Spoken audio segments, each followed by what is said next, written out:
در سے محبت دیتا ہے ہمارا اسلام، نفرت دلوں سے مٹاتا ہے ہمارا اسلام۔ الحمدللہ رب العالمین والصلاة والسلام علی سید المرسلین، اما بعد فاعوذ باللہ من الشیطان الرجیم، بسم اللہ الرحمن الرحیم۔ الصلاة والسلام علیک یا رسول اللہ وعلی آلک واصحابک یا حبیب اللہ، الصلاة والسلام علیک یا نبی اللہ وعلی آلک واصحابک یا نور اللہ۔ ناظرین، ایک بار پھر سلسلہ اسلام کی روشنی لے کر حاضر ہیں۔ اللہ کریم سے دعا ہے رب کریم ہم سب کے دلوں کو نور اسلام سے جگبگا دے، اسلام کی روشنی ہمارے دلوں کو منور فرما دے۔ حسب معمول درود پاک کی فضیلت پر مشتمل ایک خوبصورت بات سنیں گے اور پھر آگے اپنے پروگرام کو لے کر چلیں گے۔ آج ایک بڑا ایمان افروز واقعہ درود پاک کی فضیلت سے متعلق بتانا ہے، بلکہ ایک بہت خوبصورت بات بتانی ہے۔ درود پاک کی فضیلت پر مشتمل ایک شاندار کتاب ہے، یقیناً سارے ہی ناظرین اس کا نام جانتے ہوں گے، دلائل الخیرات شریف۔ دلائل الخیرات شریف جنہوں نے لکھی، اس لکھنے کی وجہ کیا بنی؟ سبحان اللہ۔ حضرت سیدنا شیخ محمد بن سلیمان جزولی علیہ رحمۃ اللہ الولی فرماتے ہیں کہ میں ایک بار سفر میں تھا، ایک مقام پر نماز کا وقت ہو گیا، وہاں کنواں تو تھا مگر ڈول اور رسی وغیرہ نہیں تھی۔ میں اسی فکر میں تھا کہ وضو کیسے کروں، پانی اس کنویں سے کیسے نکالوں۔ قریبی ایک مکان کی چھت پر ایک بچی تھی اور اس نے جب دیکھا تو اس بچی نے پوچھا کہ حضور آپ کیا تلاش کر رہے ہیں؟ میں نے کہا بیٹی میں رسی اور ڈول تلاش کر رہا ہوں۔ تو اس بچی نے پوچھا کہ آپ کا نام کیا ہے؟ میں نے کہا محمد بن سلیمان جزولی۔ بچی نے حیرت سے کہا اچھا وہی ہیں جن کی شہرت ساری دنیا میں ہے، مگر حال یہ ہے کہ آپ کنویں سے پانی بھی باہر نہیں نکال سکتے۔ یہ کہہ کر اس لڑکی نے، اس بچی نے کنویں میں تھوک دیا۔ ناظرین، اس بچی کا تھوک اس کنویں میں جانا تھا کہ کمال ہو گیا، آنن فانن پانی اوپر آ گیا۔ حضرت نے وضو کیا اور اس بچی سے فرمایا کہ بیٹا سچ بتاؤ تمہیں یہ کمال کیسے حاصل ہوا کہ تمہارے تھوک کی برکت سے کنویں سے پانی باہر آ گیا؟ تو بچی کہنے لگی میں بکثرت درود پاک پڑھتی ہوں، اسی کی برکت سے مجھ پر یہ کرم ہوا ہے۔ حضرت محمد بن سلیمان جزولی رحمۃ اللہ تعالی فرماتے ہیں اس بچی سے متاثر ہو کر میں نے وہیں عہد کر لیا کہ درود شریف کے متعلق کتاب لکھوں گا۔ پھر آپ نے درود شریف کے فضائل میں ایک شاندار کتاب لکھی جس کو ساری دنیا دلائل الخیرات شریف کے نام سے جانتی ہے۔ ناظرین، درود پاک کمال کا وظیفہ ہے۔ ایک شاعر خوب لکھتے ہیں نا، دکھوں نے تم کو جو گھیرا ہو تو درود پڑھو، دکھوں نے تم کو جو گھیرا ہو تو درود پڑھو، جو حاضری کی تمنا ہو تو درود پڑھو۔ تو اب ہمیں چاہیے کہ کثرت کے ساتھ درود پاک پڑھتے رہا کریں اور اس کے کمالات اور برکات سے مستفیض ہوتے چلے جائیں۔ آئیے محبت کے ساتھ درود پاک پڑھ لیجئے۔ صلو علی الحبیب صلی اللہ تعالی علی محمد صلی اللہ علیہ وسلم۔ ناظرین، آج جو میرا موضوع ہے وہ بہت امپورٹنٹ ہے، ہر شخص کو اس کی، ہر فیملی کو اس کی ضرورت ہے، مگر اس سے پہلے ایک بہت ایمان افروز واقعہ سنتے ہیں۔ بغداد معلیٰ کے قریب ایک نوجوان نے اپنی والدہ سے سفر کی اجازت مانگی کہ امی جان علم دین سیکھنے کے لیے سفر کرنا چاہتا ہوں۔ ماں نے اجازت دے دی اور کہا کہ بیٹا اب میدان محشر میں ملاقات ہوگی، کیونکہ سفر جیلان سے بغداد کا تھا، ایک شہر سے دوسرے شہر کا سفر تھا۔ اور ناظرین، آج تو سفر جو سالوں کا سفر اس زمانے میں مہینوں کا ہوا کرتا تھا، اب جہاز کی وجہ سے گھنٹوں میں طے ہو جاتا ہے۔ پہلے اونٹوں اور گھوڑوں پر سفر ہوتا تھا اور اب ٹرین، کارز اور جہاز کے ذریعے بڑا فاسٹ ٹریول ہو گیا ہے۔ بہرحال وہ نوجوان والدہ کی اجازت لے کر گھر سے نکلا۔ ماں نے ایک نصیحت کی کہ بیٹا ہر حال میں سچ بولنا۔ یہ بیٹا ماں سے وعدہ کر کے نکلا۔ راستے میں اس قافلے پر ڈاکوؤں نے حملہ کر دیا، تمام لوگوں کا مال چھین لیا، مال و اسباب جمع کر لیا۔ اس نوجوان کے پاس بھی ڈاکوؤں کا ایک کارندہ آیا اور آ کر کہتا ہے بیٹا تمہارے پاس بھی کچھ ہے؟ تو یہ نوجوان کہتا ہے ہاں میرے پاس 40 دینار ہیں۔ ڈاکوؤں کا جو کارکن تھا وہ حیران ہوا کہ ہم سے تو لوگ مال چھپاتے ہیں، یہ نوجوان خود ہی اپنا مال بتا رہا ہے۔ کہ کہاں ہیں؟ تو کہا میرے لباس کے اندر سلے ہوئے ہیں۔ وہ جو ڈاکوؤں کا ایک کارکن تھا یا اس رہزن گروپ کا ایک ممبر تھا، وہ اپنے سردار کے پاس آیا اور کہا کہ سردار ایک ہمارے اس قافلے میں ایک ایسا بچہ بھی ہے، ایک ایسا نوجوان بھی ہے جو خود ہی اپنے پیسے بتا رہا ہے، کہاں چھپے ہیں وہ بھی بتا رہا ہے۔ سردار خود چل کر اس نوجوان کے پاس آیا اور آ کر کہا کہ اے نوجوان کیا بات ہے، لوگ ہم سے اپنا مال چھپاتے ہیں، تم خود ہی بتا رہے ہو۔ نوجوان نے کہا بات یہ ہے کہ میں جب گھر سے نکلا تھا میری ماں نے مجھ سے ایک وعدہ کیا تھا کہ بیٹا ہر حال میں سچ بولنا، میں ماں سے کیے ہوئے وعدے کو نبھا رہا ہوں۔ ڈاکو کے سردار نے یہ سنا، چونکہ سچے کی زبان سے یہ بات نکلی تھی نا ناظرین، دل میں تاثیر کا تیر بن کر پیوست ہو گئی۔ وہ ڈاکوؤں کا سردار رونے لگا اور کہتا ہے یہ نوجوان اپنی ماں سے کیے ہوئے ایک وعدے کو نبھا رہا ہے، چاہے نقصان ہو رہا ہے مگر یہ نقصان کر رہا ہے، جھوٹ نہیں بول رہا۔ میں روزانہ اپنے رب کی بارگاہ میں کتنی نافرمانیاں کرتا ہوں، کتنے وعدے ہیں جو میں پامال کرتا ہوں۔ اس نے ڈاکے سے توبہ کر لی۔ اب جب اس کو توبہ کرتے دیکھا تو اس قافلے میں، اس ڈاکوؤں کے گروپ میں جتنے ممبرز تھے سب نے کہا ہم بھی توبہ کرتے ہیں، سارے قافلے کو مال واپس لوٹا دیا گیا۔ ناظرین، یہ نوجوان کون تھا؟ تاریخ اس نوجوان کو ایک عظیم شخصیت کے نام سے جانتی ہے۔ جی ہاں، وہ کوئی اور نہیں، شیخ عبد القادر جیلانی المعروف غوث اعظم رضی اللہ تعالی عنہ ہیں۔ پیران پیر سیدی غوث اعظم رضی اللہ تعالی عنہ کی جوانی کا یہ واقعہ ہے۔ ماں کی تربیت کا وہ شاہکار بنے آپ کہ آج ولایت کے آسمان کا چمکتا ہوا ستارہ ہیں، آج آپ کو اولیاء کرام کا سردار کہا جاتا ہے۔ ناظرین، اس واقعے سے درس کیا ملتا ہے کہ تربیت اولاد یہ بہت ضروری ہے۔ خوش نصیب ہے وہ ماں باپ جو اپنے بچوں کی اچھی تربیت کرنے میں کامیاب ہوتے ہیں، اور اولاد جو ہے وہ ہمارا سرمایہ ہے۔ یاد رکھیے گا، اولاد کی اچھی تربیت دنیا بھی اچھی کر دیتی ہے اور آخرت بھی اچھی کر دیتی ہے۔ یہ بڑھاپے کا سہارا بھی بنتا ہے، آنکھوں کا سرور بھی بنتا ہے، دل کی ٹھنڈک بھی بنتا ہے، اور مرنے کے بعد جنت میں جانے کا سامان بھی بنتا ہے۔ لیکن یہی اولاد اگر نافرمان ہو، اس کی تربیت ٹھیک نہ کی جائے، زندگی میں بھی تکلیف پہنچاتا ہے اور بعض اوقات مرنے کے بعد بھی عذاب میں جانے کا سبب بن سکتا ہے۔ آج میرا ٹاپک تربیت اولاد ہے۔ وہ ماں باپ جو اولاد والے ہیں، غور سے آج کا پروگرام دیکھیے گا۔ شریعت، ہمارا اسلام، ہمارا قرآن اور نبی پاک کی احادیث اولاد کے بارے میں ہماری کیا رہنمائی فرماتی ہیں۔ ناظرین، اللہ کے نبی حضرت سیدنا زکریا علیہ نبینا علیہ الصلوۃ والسلام نے اللہ عز و جل کی بارگاہ میں کیا دعا مانگی؟ اس قرآنی دعا میں ہم سب کے لیے سبق موجود ہے۔ آپ دعا کرتے ہیں، رب ہب لی من لدنک ذریۃ طیبہ انک سمیع الدعاء۔ ترجمہ کنز ایمان، اے رب میرے، مجھے اپنے پاس سے دے ستھری اولاد، بے شک تو ہی ہے دعا سننے والا۔ نیک اولاد، اچھی اولاد کی تمنا ہمارے بزرگان دین کیا کرتے۔ یہاں ایک اور بات بھی سیکھنے کو ملتی ہے، دعا اولاد کے لیے ضرور کرنی چاہیے۔ جو بے اولاد ہیں وہ بڑی رقت کے ساتھ دعا کرتے ہیں، بہت اچھی بات ہے، مگر ساتھ دعا میں یہ بھی شامل کر لیں کہ اے اللہ ہمیں اچھی نیک اولاد عطا فرما، ماں باپ کا ہاتھ پکڑ کے جنت میں لے جانے والی اولاد عطا فرما۔ صرف اولاد کی دعا کریں اور اولاد مل بھی جائے، اور اگر وہ نافرمان ہو، وہ تنگ کرنے والی ہو، وہ پریشان کرنے والی ہو، ایسی اولاد کام کی نہیں۔ ہمیں اولاد اللہ نیک، صالح اور ماں باپ کی فرما بردار عطا کرے۔ ایک اور دعا حضرت ابراہیم علیہ السلام دعا فرمایا کرتے، اپنی آنے والی نسلوں کے حق میں یہ دعا کرتے، رب اجعلنی مقیم الصلاۃ ومن ذریتی ربنا وتقبل دعاء۔ اس کا ترجمہ کیا ہے؟ اے میرے رب، مجھے نماز قائم کرنے والا رکھ، اور کچھ میری اولاد کو اے ہمارے رب اور میری دعا سن لے۔ یاد رکھیے ناظرین، نیک اولاد یہ بہت بڑی نعمت ہے، مگر اس کے لیے کچھ ماں باپ کو بھی تو کرنا ہوگا نا۔ ماں باپ کو اپنی اولاد کی اچھی تربیت کرنی ہوگی اور پھر اس کی برکتیں لوٹنی ہوں گی۔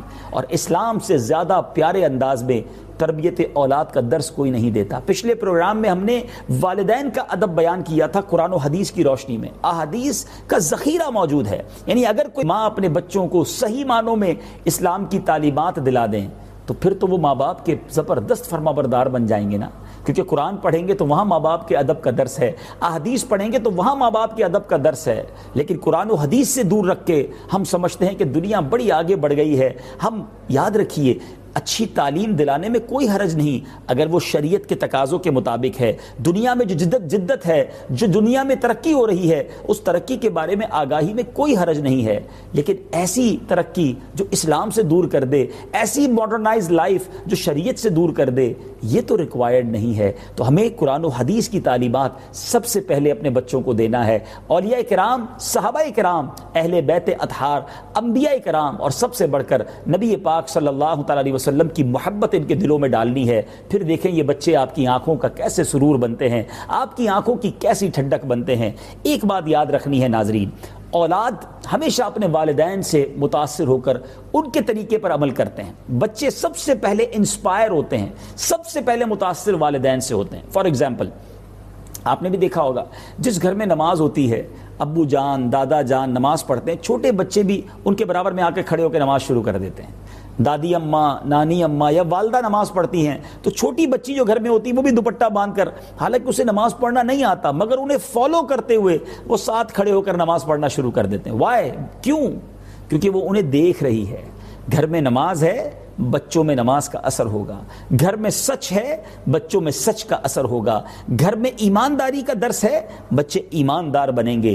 گھر میں سخاوت ہے، غریبوں کی مدد ہے، بچے بچپن سے سیکھ رہے ہیں کہ امی ابو اور دادا جان، دادو جان، چاچا جان یہ غریبوں کی مدد کرتے ہیں، مسکینوں کی مدد کرتے ہیں. بچہ ٹرینڈ ہوتا ہے. آپ جیسا کریں گے بچے ویسا کریں گے. اٹس کوائٹ امپاسبل کوئی شخص کہے کہ میں تو فقط جمعے کی نماز پڑھوں، اور ہم ڈیلیبریٹلی گویا تربیت بھی کر رہے ہوتے ہیں کہ بچے کو انگلی پکڑ کر ہم جناب جمعے کی نماز میں لے جاتے ہیں، اور وہی بچہ دیکھتا ہے کہ ابو جان جمعہ تو پڑھ کر آئے، عصر میں آرام کر رہے ہیں، مغرب بھی انہوں نے نہیں پڑھی ہے، اگلا جمعہ پھر آتا ہے مجھے مسجد لے جاتے ہیں. سچ بتائیے ہم اپنے بچے کی کیا تربیت کر رہے ہیں کہ بیٹا صرف جمعہ کی نماز پڑھنی ہے؟ پھر ہم کیسے توقع رکھتے ہیں ہمارا بچہ جو ہے وہ 5 وقت کا نمازی بنے؟ جو والدین اپنے بچوں کے سامنے جھوٹ بولتے ہیں یا بچوں سے ہی جھوٹ بلواتے ہیں. جی ہاں، بعض لوگ تو انڈیلیبریٹلی ہو سکتا ہے غیر دانستہ طور پر بچوں کی تربیت کرتے ہیں جھوٹ بولنے پر. وہ کیسے؟ فون آیا کسی کا، بیٹے نے فون اٹھایا یا بچی نے فون اٹھایا کہ ابو آپ کے فلاں دوست کا فون ہے، امی فلاں رشتہ دار کا فون ہے. اور اگر امی یا ابو یہ کہہ دیں کہ بیٹا کہہ دو امی ابو نہیں ہیں، سو رہے ہیں، تو بچہ کیا سیکھ رہا ہے کہ جب جی چاہے جھوٹ بول دو. اور یہی بچہ بڑا ہو کر اب ماں باپ کو جھوٹ بول رہا ہوتا ہے، ماں باپ کو گویا گھما رہا ہوتا ہے کہ نہیں ابو میں ادھر نہیں گیا تھا، نہیں میں فلاں دوست سے ملنے گیا تھا، میں مسجد سے ہی آ رہا ہوں، حالانکہ وہ کچھ اور کر کے آ رہا ہے. لیکن چونکہ آپ نے بچپن سے اس کو جھوٹ کی تربیت دی، آج وہ آپ کے ساتھ جھوٹ بول رہا ہے. غوث اعظم شیخ عبد القادر جیلانی رضی اللہ تعالیٰ عنہ کی ماں نے کیا زبردست تربیت کی کہ بیٹا ہر حال میں سچ بولنا. تو یہی تو اسلام کی تعلیمات ہیں. اب غور کیجئے، یہاں میری بہنیں، میری مائیں غور کریں کہ جن کے بچے ہیں، اگر آپ اپنی بچی کے سامنے بے پردہ گھومتی ہیں، آپ اپنی بچی کے سامنے بازار میں یا غیر مردوں کے سامنے بے پردہ جاتی ہیں، اس کی کیا ٹریننگ ہو رہی ہے؟ یاد رکھیے اگر آپ چاہتے ہیں آپ کے بچے نیک ہوں، فرسٹ آف آل ہمیں نیک ہونا ہوگا، ہمیں گناہوں سے بچنا ہوگا. شرابی والد یہ توقع کیسے کرے گا کہ بچے شراب سے بچ جائیں؟ آپ جس برائی کو اختیار کریں گے بیٹا اس کو فالو کرے گا. اگر وہ اپنے والد کو نیک اور پارسا دیکھتا ہے، ایماندار دیکھتا ہے، حلال کمانے والا دیکھتا ہے، حرام سے بچنے والا دیکھتا ہے، انشاءاللہ یہ بچہ بھی آپ کے لیے مغفرت کا ذریعہ بنے گا. اور نیک اولاد کیسی مرنے کے بعد بھی کام آتی ہے. اللہ کے حبیب صلی اللہ تعالی علیہ وسلم فرماتے ہیں، غور سے سنیے، میرے آقا فرماتے ہیں جب آدمی مر جاتا ہے، اس کا انتقال ہو جاتا ہے، اس کے اعمال کا سلسلہ منقطع ہو جاتا ہے، ڈسکنٹینیو ہو جاتا ہے، سوائے 3 کاموں کے. 3 عمل ایسے جو باقی رہتے ہیں. اب غور کیجئے گا ہم ان 3 کاموں میں کتنا انوالو ہیں، کیا یہ نیکیاں ہم نے کر رکھی ہیں؟ نمبر 1 آقا فرماتے صدقہ جاریہ.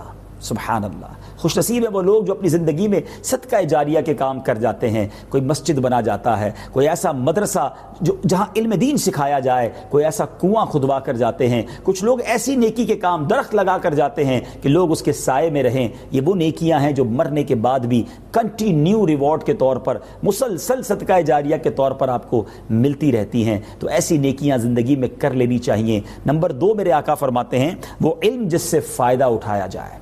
خوش نصیب ہیں وہ علماء کرام جو کتابیں لکھ کر جاتے ہیں، شاگرد چھوڑ کر جاتے ہیں، وہ دنیا سے چلے جاتے ہیں مگر علم دین باقی رہتا ہے اور انہیں انشاءاللہ صدقہ جاریہ ملتا رہے گا. نمبر 3 وہ ہم سب کر سکتے ہیں. اور نبی پاک علیہ الصلوۃ والسلام فرماتے ہیں نیک اولاد جو اس کے حق میں دعائے خیر کرے. جو اچھی اولاد، نیک اولاد چھوڑ کر جاتے ہیں اور وہ نماز پڑھ کر ماں باپ کے لیے دعا کرتے ہیں، نیکی کے کام کر کے ان کے لیے دعا کرتے ہیں، اس کا اجر جو ہے ماں باپ کو قبر میں پہنچایا جاتا ہے.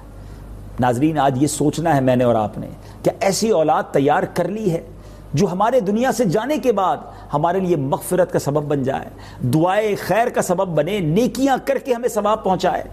میں بہت معذرت کے ساتھ ایک بات کہنا چاہتا ہوں. آج بہت سارے لوگ ملتے ہیں کہتے ہیں میرا بیٹا بڑا جینیس ہے، اس کو بہت سارے سافٹ ویئر چلانا آتے ہیں، موبائل کا جو بھی سافٹ ویئر دو فوراً کھول کے بتا دیتا ہے، اس کو انگلش بڑی اچھی آتی ہے، اس کو جناب ڈگریاں بہت ساری ہیں. ٹھیک ہے، دنیاوی تعلیم، دنیاوی نالج، اٹس اوکے، لیکن مجھے بتائیے نا، میری اولاد نے مرنے کے بعد مجھے سوشل میڈیا کے سافٹ ویئر کھول کر ایصال ثواب کرنا ہے، یا قرآن پاک پڑھ کر ایصال ثواب کرنا ہے، نمازیں پڑھ کر ایصال ثواب کرنا ہے، درود پڑھ کر ایصال ثواب کرنا ہے؟ اگر ہم نے اپنی اولاد کو قرآن ہی نہ سکھایا، اپنی اولاد کو نیک اعمال کرنا ہی نہ سکھائے، تو مرنے کے بعد وہ کیسے ایصال ثواب کریں گے؟ یہ اولاد کس طرح کام آتی ہے کہ ایک بار حضرت عیسیٰ علیہ نبینا علیہ الصلوۃ والسلام ایک قبر کے پاس سے گزرے، التفسیر الکبیر میں یہ واقعہ موجود ہے، تو دیکھا اس قبر پر عذاب ہو رہا تھا، کچھ عرصے کے بعد، کچھ وقفے کے بعد پھر گزرے تو دیکھا نور ہی نور ہے، رحمت الہی کی برسات ہو رہی ہے۔ اللہ کی بارگاہ میں عرض کی کہ یا اللہ یہ ماجرا کیا ہے؟ کچھ دنوں پہلے عذاب اور آج تو رحمت کی بارش۔ غور سے سنیے ناظرین، اللہ عز و جل کی طرف سے ارشاد ہوتا ہے کہ اے عیسیٰ، یہ شخص بڑا گناہگار تھا، اس وجہ سے اس کو عذاب ہو رہا تھا، مگر یہ دنیا سے جب گیا تھا تو اپنی بیوی کو حاملہ چھوڑ کر دنیا سے گیا تھا۔ اب اس کی کچھ عرصے کے بعد، اس کے انتقال کے کچھ عرصے کے بعد اس کے یہاں لڑکا پیدا ہوا۔ وہ لڑکا اتنا بڑا ہوا کہ مدرسے میں قاری صاحب کے پاس گیا، اور قاری صاحب نے، استاذ نے اسے بسم اللہ پڑھائی، بسم اللہ الرحمن الرحیم۔ اس کے بچے نے بسم اللہ شریف پڑھی۔ اے عیسیٰ، مجھے حیا آئی کہ اس شخص کو زمین کے اندر عذاب دوں کہ جس کا بیٹا زمین پر میرا نام لے رہا ہے، رحمان اور رحیم کے نام سے اللہ کو پکارے، اور اللہ اس کے والد کو کیسے عذاب دے۔ بچوں کی نیکی اس طرح والدین کو کام آتی ہے، دنیا سے جانے کے بعد بھی کام آتی ہے ناظرین، مگر اس کے لیے اچھی تربیت ضروری ہے۔ خدا را اپنی اولاد کو اپنا پھل سمجھیے، اپنا سرمایہ سمجھیے، اپنی آخرت کا ذخیرہ سمجھیے، اور اچھی تربیت فرام دا چائلڈہڈ کر دیں گے، آپ ساری زندگی اس کا سکھ پائیں گے، آپ کے بڑھاپے کا یہ سہارا بنے گا۔ لیکن قرآن و حدیث سے دور رکھ کے، اسلام سے دور رکھ کے، صحیح تعلیمات سے دور رکھ کے، بعض اوقات بڑھاپے میں بہت تکلیف کا باعث بنتا ہے، کیونکہ کبھی بھی والدین کا ادب تو پڑھایا ہی نہیں، تو پھر وہ کیسے ادب کرے گا؟ جب تک آپ اس کے کام آتے رہے وہ آپ کی مانتا رہا، جب وہ اپنے پیروں پر کھڑا ہو گیا اب اس کو والدین کی ضرورت نہیں، اور وہ کہتا نظر آتا ہے I'm alone, I'm free now، میری اپنی لائف ہے، میں آزاد ہوں، میں کیوں آپ کی بات مانوں؟ کیا ایسی باتیں ہمارے معاشرے میں اب سننے کو نہیں ملتی؟ کیا ہمارے وطن میں ہی اولڈ ہاؤس بننا شروع نہیں ہو گئے؟ کیا والدین اس لیے ہیں کہ انہیں اولڈ ہاؤس میں ڈال دیا جائے؟ کیا والدین اس لیے ہیں کہ بڑھاپے میں انہیں تکلیف دی جائے؟ شریعت تو انہیں اف تک کہنے کے لیے منع فرماتی ہے، لیکن یہ کیوں ہو رہا ہے؟ اگر میں نے اپنے بچوں کو قرآن و حدیث کا علم سکھایا ہوتا، ہر والد سوچے، ہر ماں سوچے، تو کیا بڑھاپے میں اتنی تکلیف وہ اولاد دیتی؟ بلکہ ہماری شریعت تو یہ سکھاتی ہے، حدیث پاک کا مضمون ہے، جو بچہ اپنے والدین کو محبت کی نگاہ سے دیکھتا ہے اسے حج مقبول کا ثواب ملتا ہے۔ ارے میرا بیٹا، میری بیٹی تو ہمیشہ مجھے محبت سے دیکھتے، اگر میں نے نبی پاک علیہ الصلوۃ والسلام کی تعلیمات اور ان کے نقش قدم پر چلاتا۔ اچھا، بعض اوقات ایک اور عجیب سا ذہن ہوتا ہے کہ ابھی تو بچہ ہے نا، بعد میں سکھا دیں گے، ابھی بچہ ہے، ٹھیک ہے، اس کا شوق ہے۔ یاد رکھیے گا، جب پودا چھوٹا ہو نا، اس کو جس رخ پہ آپ نے موڑنا ہے وہ مڑ جائے گا۔ جب یہ تناور درخت ہو جائے گا اس کے بعد وہ نہیں ہلنا۔ عادتیں پختہ ہونے کے بعد والدین بعض اوقات افسوس کرتے ہیں کہ اب بڑا ہو گیا، اب میرے ہاتھ سے چلا گیا۔ اگر بچے چھوٹے ہیں شروع سے ان کی تربیت کیجیے، اچھی تربیت کیجیے۔ کچھ قرآن پاک کی مجھے آیات آپ کو سنانی ہے ناظرین۔ پارہ 28 ہے، سورہ تحریم، آیت نمبر 6۔ آئیے تلاوت بھی سنتے ہیں اور ترجمہ بھی سنتے ہیں۔ یا ایھا الذین آمنوا قوا انفسکم واہلیکم نارا وقودها الناس والحجارہ علیہا ملائکۃ غلاظ شداد لا يعصون اللہ ما امرهم ويفعلون ما يؤمرون۔ اے ایمان والو، اپنی جانوں اور اپنے گھر والوں کو اس آگ سے بچاؤ جس کے ایندھن آدمی اور پتھر ہیں، اس پر سخت کرے فرشتے مقرر ہیں جو اللہ کا حکم نہیں ٹالتے اور جو انہیں حکم ہو وہی کرتے ہیں۔ ناظرین، اولاد کی تربیت کے ساتھ ساتھ امید ہے کہ آپ نے قرآن کی اس آیت سے اور درس لیا ہوگا کہ اپنے آپ کو بھی جہنم کی آگ سے بچانا ہے، اپنی اولاد کو بھی بچانا ہے۔ ایک بڑی لاجیکلی بات کہنا چاہوں گا ناظرین، آپ کا بچہ چھوٹا ہے اور وہ آگ کی طرف جا رہا ہے، چولہے کی طرف جا رہا ہے، آپ کیا کرتے ہیں؟ روک لیتے ہیں نا اسے، کیوں؟ وہ جل جائے گا، اس کو نقصان ہو جائے گا۔ ماں باپ بچے کی چھوٹی سی تکلیف پر پریشان ہو جاتے ہیں۔ آپ اپنے بچے کو آگ سے بچا رہے ہیں، دنیاوی آگ کے قریب نہیں جانے دے رہے، لیکن وہ جہنم کی آگ کے قریب جا رہا ہے، اس کا احساس کیوں نہیں ہے؟ بیٹا بالغ ہو گیا، بچی بالغ ہو گئی، اس کی نماز قضا ہو رہی ہے، اس کی کوئی فکر نہیں ہے۔ بچہ جھوٹ بول رہا ہے، اس کی کوئی فکر نہیں ہے۔ بچہ بری عادتوں میں پڑ رہا ہے، اس کی کوئی ٹینشن نہیں ہے۔ وہ ٹیلی ویژن کے ذریعے، انٹرنیٹ کے ذریعے وہ کچھ دیکھ رہا ہے جو اسے نہیں دیکھنا چاہیے، جو اس کی جوانی کو برباد کر سکتا ہے، اس کی کوئی ٹینشن نہیں ہے۔ دنیا کی آگ میں چلا جائے آپ بے قرار ہیں، بچے کو زکام ہو جائے، بخار ہو جائے، آپ بے کل ہیں۔ یہی تو محبت ہے، لیکن یہ ادھوری محبت ہے۔ میرا بچہ جہنم کی طرف جا رہا ہے، مجھے اور بے قراری ہونی چاہیے۔ اور یہ اگنورنس جو ہے، یہ بچے کی تربیت شروع سے نہ کرنا اس کو کہاں لے جا سکتی ہے؟ ایک بار ایک بہت بڑے ڈاکو، ایک بہت بڑے چور، جس نے بڑے بڑے جناب ڈاکے ڈالے تھے اور آخرکار قتل کے جرم میں وہ گرفتار ہوا، عدالت نے سزائے موت کا حکم دیا۔ پوچھا گیا آخری خواہش ہے؟ کہتا ہاں آخری خواہش ہے، اپنی ماں سے ملنا ہے۔ اس کی والدہ کو لایا گیا، وہاں سارے لوگ یہ ایکسپیکٹ کر رہے تھے کہ چونکہ آخری وقت ہے، ماں سے معافی مانگے گا، محبت سے ملے گا۔ جب ماں کو قریب لایا گیا تو اس ڈاکو نے ماں پر حملہ کر دیا، زخمی کر دیا اپنی ماں کو۔ لوگوں نے بڑا لان تان کیا کہ کمال کا شخص ہے، دنیا سے جانے کا وقت ہے اور جاتے جاتے بھی ماں کو زخمی کیا، ماں پر حملہ کیا۔ اس ڈاکو نے بڑی عجیب بات کہی، وہ کہتا یہی وہ میری ماں ہے کہ جب میں اسکول سے چھوٹی چھوٹی چیزیں چرا کر لاتا تھا، اس پینسل چرا کر لاتا تھا، ربڑ چرا کر لاتا تھا، میری ماں دیکھ کر مسکراتی تھی، مجھے منع نہیں کرتی تھی۔ میرا حوصلہ بڑھتا گیا، میں اور بڑی چوریاں کرنے لگا، پھر ڈاکے ڈالنے لگا اور آخر میرے ہاتھ سے قتل ہو گیا۔ آج اس جگہ پر جو میں پہنچا ہوں، اس میں بہت بڑا کردار میری والدہ کا ہے۔ کوئی اس سے جسٹیفائی نہ کرے کہ جناب ماں باپ تربیت صحیح نہ کریں تو اولاد کو بگڑنے کا حق ہے، مگر دیر از اے لیسن، سبق تو ہے نا اس میں، کہ آپ چاہیں تو اپنے اولاد کو بہت بڑا نیکوکار، عالم دین، اللہ کا ولی بنانے میں مددگار ثابت ہو سکتے ہیں۔ شروع سے اس کی تربیت کریں۔ غوث پاک کی ماں نے تربیت کی نا، بزرگان دین کے واقعات تو پڑھیں کہ ان کے ماں باپ نے وہ شاندار تربیت کی کہ وہ کہاں پہنچ گئے۔ ہم کیوں نہیں کر سکتے؟ بس تھوڑی دیر کے لیے اپنے آپ کو بھی سدھارنا ہوگا، اپنے اندر بھی تبدیلی لانی ہوگی، پھر دیکھیں کیسی برکت ملتی ہے۔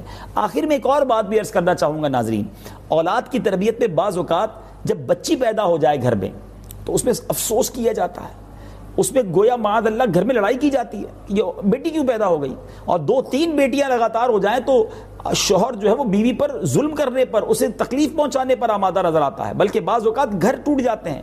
ساس بہو کو تانے دے رہی ہوتی کہ تیرے یہاں لڑکا کیوں نہیں ہوتا۔ یہ کتنی بڑی جہالت کی بات ہے۔ کیا کسی انسان کے ہاتھ میں ہے کہ وہ بیٹی پیدا کرے یا بیٹا پیدا کرے؟ آج کی سائنس تو یہ پروف کرتی ہے کہ بیٹا یا بیٹی جو پیدا ہونا ہے اس میں بڑا میڈیکلی کردار تو والد کا ہے، مگر تانے عورت کو دیے جاتے ہیں، حالانکہ بیٹی اتنی کمال کی نعمت ہے۔ سبحان اللہ، اللہ کے حبیب صلی اللہ علیہ وسلم فرماتے ہیں بیٹیوں کو برا مت کہو کیونکہ میں بھی بیٹیوں والا ہوں، بے شک بیٹیاں تو بہت محبت کرنے والیاں، غم گسار اور بہت زیادہ مہربان ہوتی ہیں۔ احادیث کا مضمون ہے کہ جس کی 3 بیٹیاں ہوں ان کی اچھی خدمت کرے، ان کی اچھی تربیت کرے، اللہ تبارک و تعالیٰ ان 3 بیٹیوں کی وجہ سے اسے جنت عطا فرماتا ہے۔ صحابی رسول نے پوچھا حضور 2 ہوں تو؟ آقا نے فرمایا 2 ہو پھر بھی جنت واجب ہو جاتی ہے۔ کہا حضور 1 ہو؟ فرمایا 1 ہو پھر بھی جنت واجب ہو جاتی ہے۔ یہ بیٹیاں تو جنت میں جانے کا ٹکٹ ہیں، اور انہی بیٹیوں کی پیدائش پر آپ غمزدہ ہو جاتے ہیں، انہی بیٹیوں کی پیدائش پر آپ تکلیف میں آ جاتے ہیں، دوسروں کو تکلیف پہنچاتے ہیں۔ توبہ کیجیے۔ نہیں ناظرین، بچیاں رحمت ہیں، اور جو والد مجھے سن رہے ہیں میری بات کو ایڈمٹ کریں گے، وہ بات ان کو میری بات سمجھ آئے گی کہ بچیاں تو والد سے زیادہ قریب ہوتی ہیں، والد سے زیادہ محبت ہی بیٹیوں کو ہوتی ہے، پھر بھی اس کی پیدائش پر ہم معاذ اللہ ناشکری کریں۔ بعض اوقات یہ فیلنگ ہوتی ہے کہ بچی پیدا ہو گئی، اب اس کی پرورش اور اس کی شادی میں بڑا خرچ ہوگا، وہ کیسے کروں گا؟ یاد رکھیے ناظرین، جس رب نے بچی دی ہے نا وہی نصیب اچھے کرے گا، وہی انشاءاللہ اس کے رشتے کے انتظام فرمائے گا۔ وہ خالق ہے، وہ مالک ہے، اس نے رزق کا وعدہ کیا ہے۔ سارے کام میرے نہیں ہیں، اپنے رب پر چھوڑ دیجئے، اللہ پر بھروسہ رکھیے۔ بعض اوقات ہم نے دیکھا ہے کہ رزق تنگ ہوتا ہے والد کا، بچی کی ولادت ہوتی ہے، اللہ رزق میں برکت ڈال دیتا ہے، پورا گھر میں رونق آ جاتی ہے۔ اللہ کے عطاؤں پر بھروسہ رکھیے۔ تو بہرحال آج کے مختصر سے پروگرام میں کوشش کی کہ اولاد کی اہمیت پر بات کی جائے، تربیت اولاد پر بات کی جائے۔ امید کرتا ہوں ضرور توجہ دیں گے، اپنے اپنے اندر بھی اچھی تبدیلی لائیں اور اپنی اولاد کو بھی اچھا ماحول مہیا کریں. اللہ کریم ہمیں اپنی اولاد کو اچھی طریقے سے تربیت کرنے کی توفیق عطا فرمائے. اے کاش ہمارا یہ ذہن بن جائے کہ ہر گھر میں ایک عالم باعمل ہو, حافظ قرآن ہو. انشاءاللہ فیملی میں اگر یہ ایک نعمت مل گئی تو انشاءاللہ مرنے کے بعد بھی اس کا فائدہ دیکھیں گے. اب چلتے ہیں اپنے اگلے سیگمنٹ کی طرف جس کا نام ہے بہار رمضان. نفرت دلوں سے مٹاتا ہے ہمارا اسلام. جی ناظرین, آج سیگمنٹ بہار رمضان میں ہم نے پچھلے سلسلے میں بھی بات کی تھی دعا کے موضوع پر. آج اسی موضوع کو کنٹینیو کریں گے. احساس دلانا مقصود تھا کہ اللہ کی بارگاہ میں دعا مانگنے میں کنجوسی نہیں کرنی چاہیے. آج دعا کے کچھ آداب سیکھتے ہیں ناظرین. بعض اوقات یہ شاید خیال بھی نہیں ہوتا کہ دعا کے بھی کچھ آداب ہیں. سب سے پہلے اس بات کا خیال رکھیں کہ دعا کتنی بڑی عبادت ہے. حدیث پاک میں میرے آقا فرماتے ہیں الدعاء مخ العبادہ, دعا عبادت کا مغز ہے. دعا ایک سپیریئر عبادت ہے, پھر دعا میں کیوں کنجوسی کریں. ایک اور جگہ میرے آقا فرماتے ہیں دعا مومن کا ہتھیار ہے, تو دعا کرتے رہا کریں اور خوش دلی سے کریں. دعا کے چند آداب بھی سن لیجئے. اللہ تبارک و تعالی غافل دل کی دعا نہیں سنتا. آپ دعا بھی کر رہے ہیں اور دھیان کہیں اور ہے, دل کہیں اور ہے. ہوتا ہے نا بعض اوقات دعا ہو رہی ہوتی ہے آمین آمین, چہرہ کبھی ادھر دیکھ رہا ہے انسان, غور کا نہیں کرتا کس سے مانگ رہا ہے. تھوڑا سمجھیے نا, آپ کا چھوٹا بیٹا یا بچہ ہو اور آپ اس کو کوئی بات سمجھا رہے ہوں اور وہ آپ کی بات توجہ سے نہ سنے, کبھی ادھر دیکھے کبھی ادھر دیکھے, آپ کو کیسا لگتا ہے؟ برا فیل ہوتا ہے نا کہ میں بات کر رہا ہوں مجھ سے توجہ سے سن بھی نہیں رہا.